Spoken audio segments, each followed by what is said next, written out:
Now that we've looked at how we should think about God and evil, we're ready to actually ask the question, is God good? But one of the problems we have when we are trying to think and talk about God is that God's bigger than us and we can't totally understand him. It's like God's writing a story and we're just the characters in that story.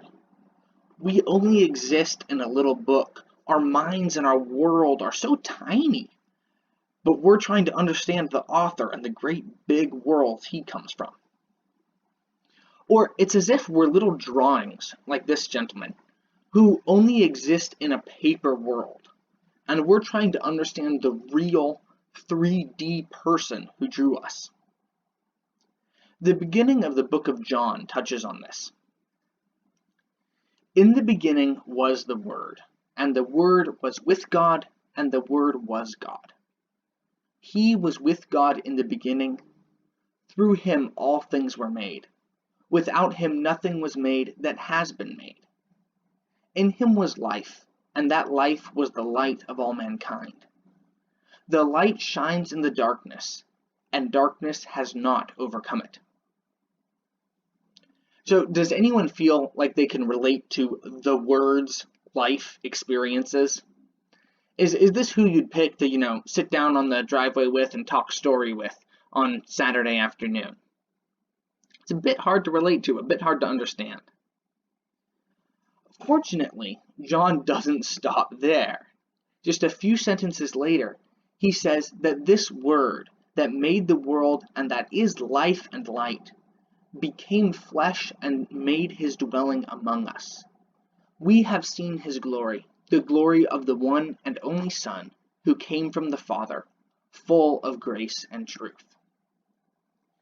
The idea here is that the hand that drew us became a drawing. The author became a character in the story. And because of that, we can know him. Now, of course, John, when he talks about the Word, is talking about Jesus. This means that Jesus is the most understandable, the most direct access we have to God. Well, there's a lot of teaching in the Bible about God, and we would think of all of that teaching as true. The book of Hebrews says this: in the past, God spoke to our ancestors through the prophets at many times and in various ways. But in these last days, he has spoken to us by his Son, whom he appointed heir of all things, and through whom also he made the universe. The Son is the radiance of God's glory and the exact representation of his being, sustaining all things by his powerful word. The idea here is that if we want to see God, we look at Jesus. No drawing can be perfectly accurate. Because Jesus is God, there are elements of who he is that just won't be reflected well on paper. But Jesus is the best and most direct data about God that we have. I think it's helpful to think about the fact that because Jesus was a human person, we can know him like we know another person.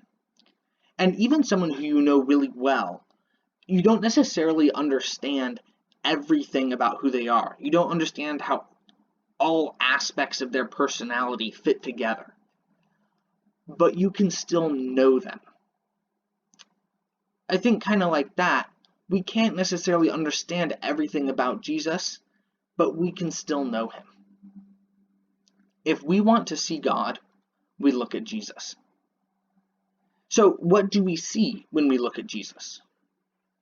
Well, we see this. God has written a story. We live and die in that story. And God chose not only to live in that story with us, but to die in that story with us. Normally, when someone writes a story, she's not part of that story. She doesn't have skin in the game, so she might not care whether her story is a good story. She might not care if the character's pain is wasted, or whether the story is worth the cost of their suffering. But God does have skin in the game.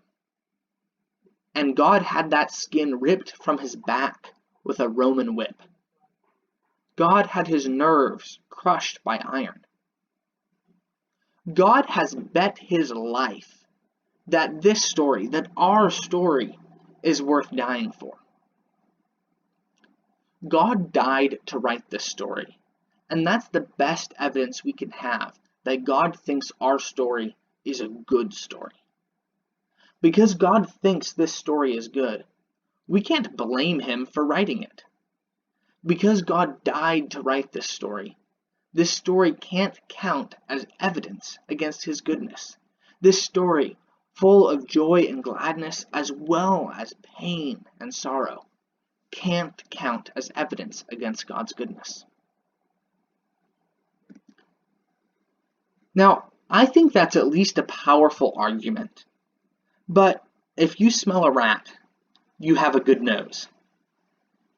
You see, people die for all sorts of things. And some of those things are really bad. How do we know God's not just wrong when he thinks that this story is worth dying for? Now, this is going to seem a little bit silly, but if you've seen the latest Avengers movie, you know what I'm talking about. The villain in those movies is this guy named Thanos. He's the guy with the big chin and the big glove kind of in the background. And his goal is to wipe out half of all of life. And he's willing to suffer to do it. He's willing to endure physical pain. He's willing to kill the only person he loves. And he's even willing to die, which, spoiler alert, he does. But that doesn't mean he's good. It just means he's really, really bad. It just means he's really, really committed to something really, really horrible. So how do we know God isn't like Thanos? How do we know that God's not just really, really bad? So bad that he mistakenly thinks this world full of hunger, sickness, and hate is a good world. I answered this question by asking another. How do we know Thanos was evil?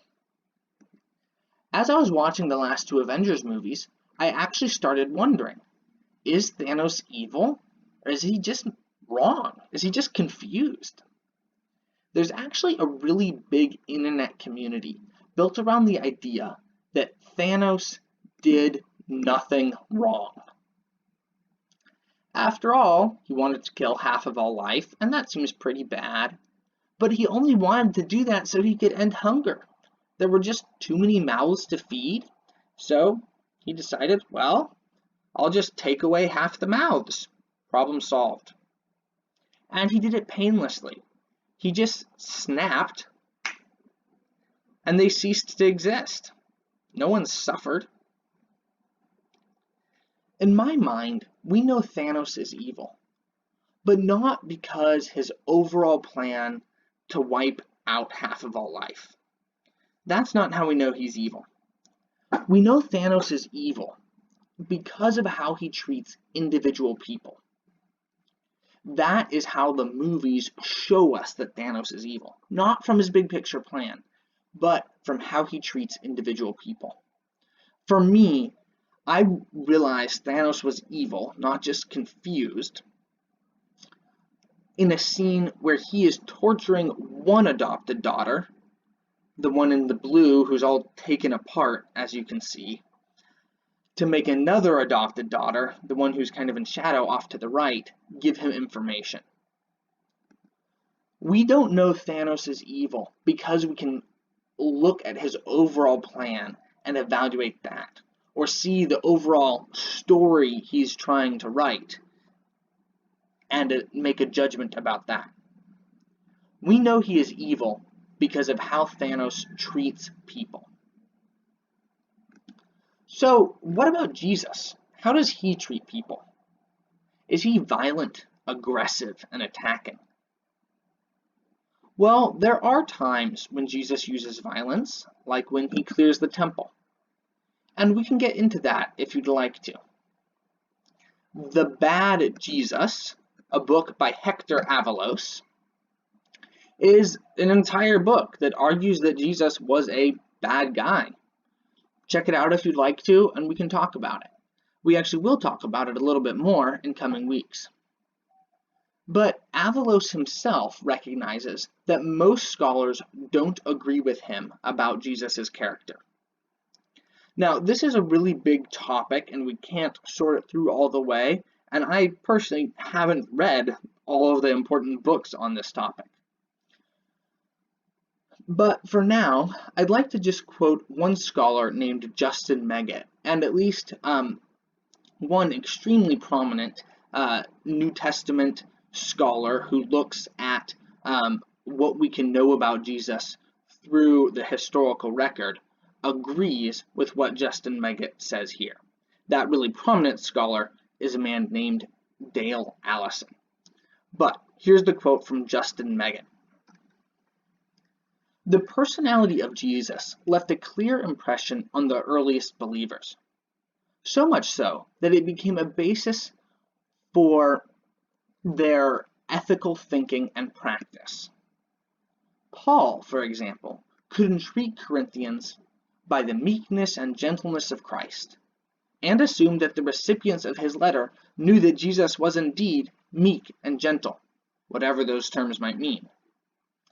In particular, the virtues that Jesus exhibited in the face of death, of both forbearance and submission to God, and his refusal to return violence with violence, seem to have been recurring motifs in the pictures of Jesus that emerged from these traditions and tell us something about the enduring impression his personality made on his followers.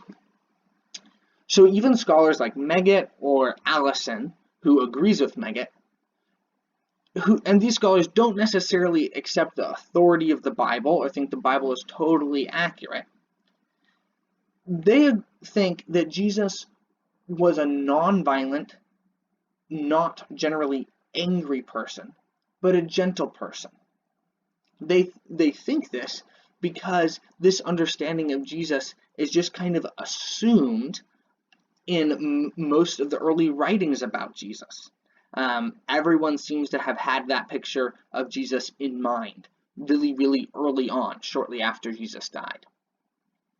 Now, for those of us who do accept the Bible as accurate and authoritative, we certainly get the idea that Jesus treated people with gentleness and love. So, when we look at God in Jesus, we see that God thought this story was good enough to die for. And he's someone whose judgment about what is good can be trusted.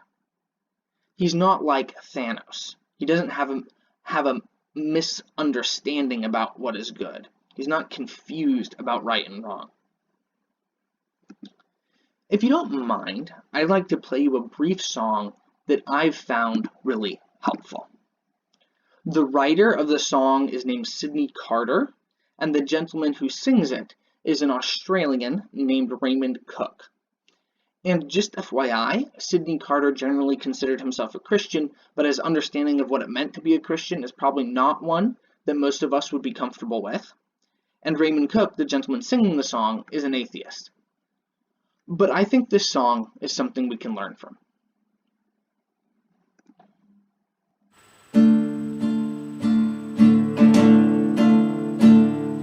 On a Friday morning that they took me from the cell, and I saw they had a carpenter to crucify as well. You can blame it on to Pilate, you can blame it on the Jews, you can blame it on the devil, it's God I accuse. It's God they ought to crucify instead of you and me. I said to the carpenter, a hanging on the tree. You can blame it on to Adam, you can blame it on to Eve, you can blame it on the apple, but that I can't believe. It was God that made the devil and the woman and the man, and there wouldn't be an apple if it wasn't in the plan. It's God they ought to crucify instead of you and me, I said to the carpenter hanging on the tree. Now Barabbas was a killer, and they let Barabbas go, but you are being crucified for nothing that I know, and your God is up in heaven, and he doesn't do a thing, with 1,000,000 angels watching, and they never move a wing. It's God they ought to crucify instead of you and me, I said to the carpenter hanging on the tree. To hell with Jehovah, to the carpenter I said, I wish that a carpenter had made the world instead. Goodbye and good luck to you, our ways will soon divide. Remember me in heaven, the man you hung beside. It's God they ought to crucify instead of you and me, I said to the carpenter hanging on the tree.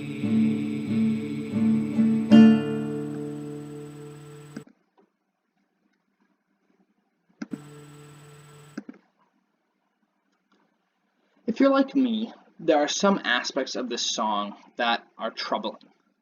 I don't want to be accusing God or defiant, but I think this song does show how. When we look at the bloody face of Jesus, we don't feel less sickened by evil, but we can trust him.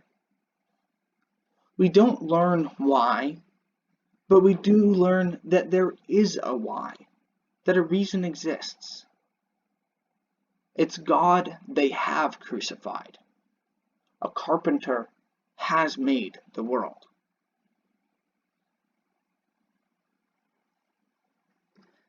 In this video, we asked, is God good? Do we have enough evidence to include God's goodness in our picture of reality? Is there a framework that can withstand the tension between God's control, our suffering, and God's goodness? In my mind, only the blood God shed in this world can uphold the trustworthiness of God in the face of the suffering of his creatures.